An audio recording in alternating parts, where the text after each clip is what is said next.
दोस्तों welcome back to our channel friends. मैं आप सबका अपने चैनल स्टॉक्स फॉर लाइफ पे बहुत स्वागत करता हूं। Welcome to STFL family. DFL numbers बात की जाए, निफ्टी के टॉप 5 टॉप 10 के नंबर्स कभी भी आते हैं तो मार्केट उसका बहुत ही ईगरली वेट करता है। तो इसी बीच में गाइस निफ्टी के टॉप 5 कंपनी के एक नंबर्स आ चुके हैं। जी हाँ दोस्तों, टॉप 3 में आने वाली कंपनी है। मार्केट कैप की बात की जाए तो 8-9 लाख करोड़ के आसपास की मार्केट कैप दिखाई पड़ती है। तो उनके नंबर्स आ चुके हैं। नंबर्स एस्टिमेट बीट कर पाया या फिर नहीं कर पाया डिस्कस करूंगा, क्योंकि दोस्तों ये भी एचडीएफएल का टॉपिक है फॉर लॉन्ग टर्म। तो कौन सा स्टॉक है और हमें क्या नंबर देखने को मिल रहे हैं, सब कुछ डिस्कस करूंगा। चैनल फर्स्ट टाइम होंगे सब्सक्राइब कर सकते हैं इस तरह क्वालिटी कंटेंट को सबसे पहले एक्सेस करने के लिए। नाउ विदाउट लिंग in for time let's begin. इसमें डिस्कस कर रहा हूँ एचडीएफसी बैंक के बारे में। जी हाँ दोस्तों, आज इनके Q1 के नंबर्स आने वाले थे। जी हाँ दोस्तों, मैंने नंबर्स देखे हैं। नंबर्स की बात की जाए तो एस्टिमेट बीट नहीं हो पाया है, लेकिन दोस्तों मैं पहले ही बता दूं कि मार्केट में जो अनुमान होता है हमेशा उसको कंपनी बीट नहीं कर पाती। पता है कि बैंकिंग सेक्टर थोड़ा सा भी स्ट्रगल सेक्टर देखने को मिल रहा है, क्योंकि कोरोना वायरस पैंडेमिक से इनके एनपीए में ऑफकोर्स राइज होने के चांसेस थे और Q1 के लॉकडाउन की वजह से थोड़ा इंपैक्ट देखने को मिला। जैसे मैंने बताया दोस्तों कि निफ्टी के टॉप 3 में आने वाली कंपनी है। मार्केट कैप की बात कीजिए तो 8.5 लाख करोड़ के आसपास की मार्केट कैप है। और कभी भी दोस्तों ऐसी कंपनी में गिरावट होती है ज़रूर सम्मान करना चाहिए।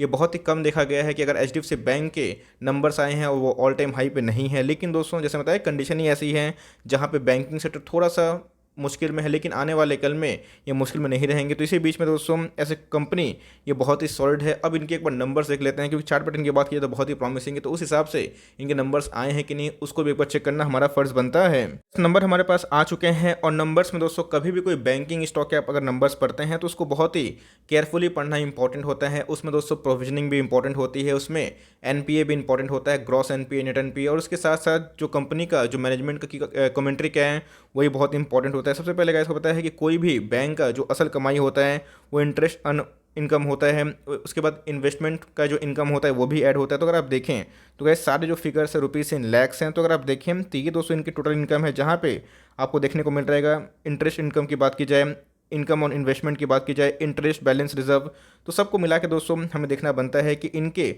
जो इनकम क्या है। सबसे पहले गाइस हमें देखना है कि जो बैंक की असल कमाई होती है नेट इंटरेस्ट इनकम, वो बहुत ही इंपॉर्टेंट होता है। एनआईआई की बात की जाए तो जी हाँ दोस्तों, आप देख सकते हैं कि हमें सबसे पहले देखने को मिल रहा है ये सब रुपीज़ इन लैक्स है गाइस, 30,377। अगर आप देखें दोस्तों, अगर उसको करोड़ में आप कन्वर्ट करें तो 30,377 इनके जो रेवेन्यू होते हैं जून क्वार्टर के लास्ट ईयर अभी कितने हो चुके हैं, 30,488। अगर आप देखें 30,377 से अगर आप देखें तो इस बार कितने हो चुके हैं, 30,482। मतलब अगर इनके नेट इंटरेस्ट इनकम की बात की जाए तो मोर लेस हमें फ्लैट देखने को मिल रहे हैं। और आप क्वार्टर की बात की जाए तो भी कैसे हमें फ्लैट देखने को मिल रहे हैं।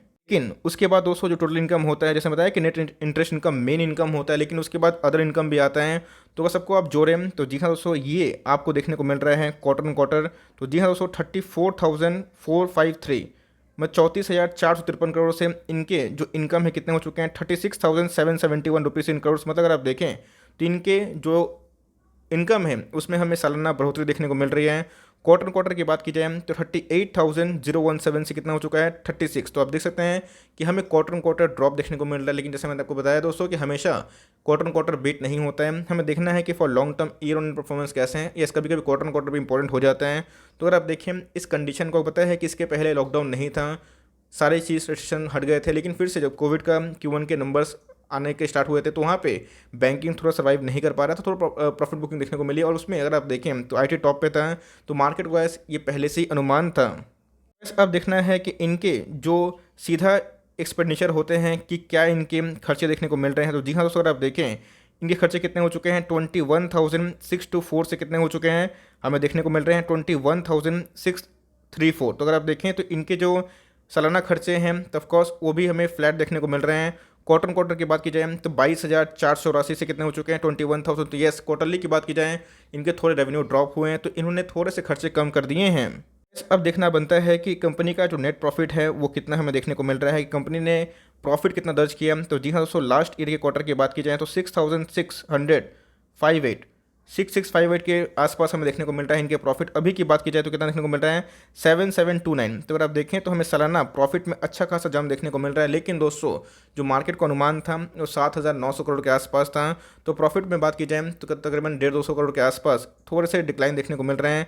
और अब क्वार्टर की बात की जाए तो 8,188 करोड़ से कितना हो चुका है, 188 से कितना हो चुका है 7729। मतलब अगर आप देखें तो हमें ईयर ऑन ईयर परफॉर्मेंस ठीक देखने को मिल रहा है, लेकिन क्वार्टर ऑन क्वार्टर की बात की जाए तो उसमें डिक्लाइन देखने को मिल रही है। अगर आप देखें तो जो EPS 12 का था 14 के आसपास हो चुका है, लेकिन हमें क्वार्टर ऑन क्वार्टर डिक्लाइन देखने को मिल रहे हैं और एस्टिमेट को 150 करोड़ के आसपास से बीट नहीं कर पाए हैं। तो ये तो गैस हमने नंबर्स देख लिए, इनके रेवेन्यू कैसे हैं, इनके प्रॉफिट कैसे है, लेकिन अब देखना है कि इनके जो प्रोविजंस हैं वो कैसे हैं और उसके बाद जो NP का इशू है वो रिजॉल्व हुआ है फिर नहीं। इस प्रोविजन का मतलब क्या होता है? प्रोविजन का मतलब ये होता है दोस्तों कि कभी भी कंपनी को लगता है उनके वो पैसे नहीं आ सकते हैं, अब ऐसे नहीं कि नहीं आएंगे, अगर कंपनी को लगता है कि वो पैसे नहीं आ सकते हैं तो कंपनी उसको पहले से ही प्रोविजन लिस्ट में डाल देती है और दोस्तों वो उनके खर्चे में दिखाई पड़ता है। तो जी हाँ, पहले जो उनके प्रोविजन थे 3891 वो भी कितने हो चुके हैं 4830। तो जी हाँ दोस्तों, अगर आप देखें तो हमें ईयरली अगर आप देखें तो 3891 करोड़ से 4830 करोड़ प्रोविजनिंग में थोड़ी सी क्या अच्छी खासी जम देखने को मिल रही है। क्वार्टर क्वार्टर की बात की जाए तो उसमें भी 4600 करोड़ के आसपास है, मतलब 4700 करोड़ के आसपास रफली आप अगर पकड़ें एग्रीगेट करें तो गाइस उधर में प्रोविजनिंग में जम देखने को मिल रही है। तो जी हाँ, कंपनी ने थोड़ी प्रोविजनिंग भी इस क्वार्टर में थोड़ी ज़्यादा की है।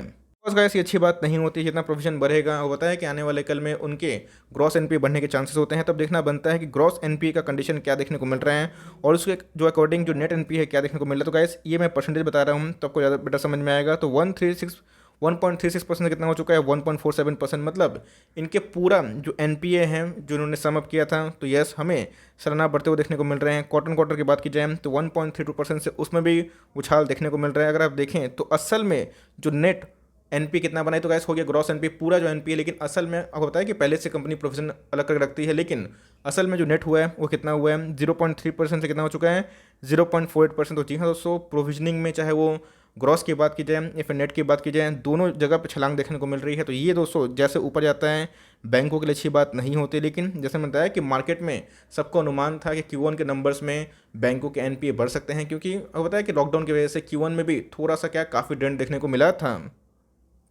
ये तो रहे नंबर्स की बात की जाए तो for long term investors of course आपको ऐसा घबराने वाली बात नहीं है, लेकिन यस अगर इसको मार्केट मंडे नेगेटिव ट्रीट करता है तो जी हाँ दोस्तों, आपको ज़रूर इसका फ़ायदा उठाना है, क्योंकि HDFC बैंक की बात की जाए तो मार्केट की बात की जाए तो एक बहुत ही दिग्गज कंपनी है, इस बात को ध्यान करके चलें। अच्छे समझते हैं, आपको चार्ट पैटर्न पहले ही दिखाया है कि कोई भी स्टॉक जब बहुत ही अप ट्रेंड में होता है तो कभी भी गिरावट होती है तो उसमें वैल्यू बैंक ज़रूर होती है, क्योंकि ये सब प्रूवन मल्टीबैगर स्टॉक्स हैं और बहुत ही कम देखा गया है कि Q1 के पहले इसने अपना फ्रेश हाई नहीं लगाया हो। इसके पहले हमने मार्केट में बहुत बार देखा है कि इनके कोई भी नंबर्स आने के पहले ही अपने ऑल टाइम हाई पे रहते हैं, लेकिन क्यों अभी कोविड कंडीशन ऐसा है इस बात को मतलब इग्नोर नहीं कर सकते। लेकिन यस ध्यान रखिएगा NPA के इशू बढ़े हैं तो ये एक नेगेटिव पॉइंट है, लेकिन कंपनी के जो प्रॉफिट है ख़राब नहीं है। यस मार्जिन को हम 150-200 करोड़ से बीट नहीं कर पाए, लेकिन फिर भी नंबर्स ख़राब नहीं है, काफ़ी हेल्दी है। लेकिन यस NP के फ्रंट में थोड़ी डिसअपॉइंटिंग है, तो अगर मार्केट उसको नेगेटिव लेता है तब के पास ज़रूर मौका है।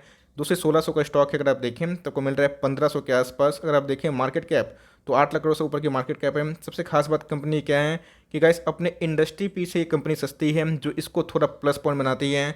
जितने भी अच्छे बैंक्स हैं उनके वैल्यूएशंस काफ़ी महंगे हैं, लेकिन इनके जो वैल्यूएशंस हैं अपने पीयर्स से सस्ते देखने को मिलते हैं और देश की नंबर 1 कंपनी है as per the market cap, अगर आप बैंकिंग सेक्टर से देखें। और निफ्टी में भी अच्छा खासा वेटेज है, और बात की जाए बैंक निफ्टी की तो भाई मैक्सिमम जो वेटेज है यही लेकर रखती है। कंपनी के पास कितना रिजर्व सरप्लस है? कंपनी के पास 2 लाख करोड़ से ऊपर का रिजर्व सरप्लस है, which is quite very good. Company के ROE की बात की जाए तो जी हाँ 15 के आसपास दिखाई पड़ता है। ROC की बात की जाए तो कम ही होगा, क्योंकि कंपनी ऑफकोर्स पैसे लेती है RBI से, वो फॉरवर्ड करती है। अगर आप देखें करंट जो ROA होता है रिटर्न ऑन एसेट्स, जो कि बैंकिंग का सबसे इंपॉर्टेंट मेट्रिक होता है, तो हमें काफ़ी अच्छे देखने को मिलते हैं। अगर आप देखें कासा जो बैंकिंग का दोस्तों आपको पता है कि करंट और सेविंग्स अकाउंट होते हैं वो बहुत ही इंपॉर्टेंट होते हैं, बिकॉज जितना डिपॉजिट करेंगे उतना इनके लिए बेनिफिट होता है। तो 46% के आसपास है जो आउटस्टैंडिंग है, और कैपिटल एडिक्वेसी रेशियो जितना हाई होता है उतना ही आपका पैसा सेफ होता है। ऐसे बैंकिंग मैट्रिक्स हमने देखे हैं। कंपनी के बारे में डिस्कस करें तो कंपनी एक खरा सोना है, और बात की जाए एक बैंकिंग का दिग्गज कंपनी है, लेकिन यस NP का इशू है।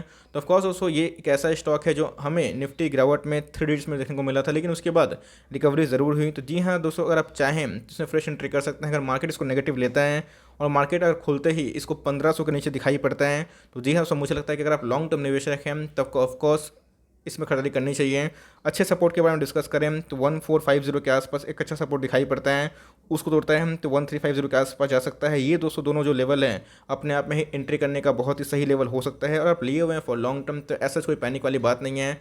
मार्केट को पहले से ही अनुमान था कि नंबर्स में थोड़ी उतार चढ़ाव हो सकती है, क्योंकि आपको पता है कि बहुत बड़े बैंक हैं, तो अगर इनका हालत ऐसा है तब समझिए कि छोटे मोटे जो बैंक होंगे उनका हालत कैसा होगा। बट एनीवेज कंपनी के जो नंबर्स हैं उतने खराब नहीं थे, लेकिन यस एनपी के फंड में थोड़े डिसअपॉइंटिंग दिखाई पड़ रहे हैं। लेट्स सी मार्केट इसको क्या पनिश करता है, फिर रिवॉर्ड देता है। बट मेरे हिसाब से फॉर लॉन्ग टर्म घबराने वाली बात नहीं है, ये बहुत ही खरा सोना स्टॉक, और कभी भी आपको दो लेवल मिलता है आपको एंट्री जरूर करना चाहिए। अगर आपको स्टॉक में दम दिखाई पड़ता है तो फॉर टाइमिंग छोटी सी अपडेट थी कि नंबर्स कैसे रहे, मोर लेस मुझे ओके दिखाई पड़ रहा है, लेकिन लेट्स सी मार्केट उसको कैसे रिवॉर्ड करती है या फिर पनिश करती है।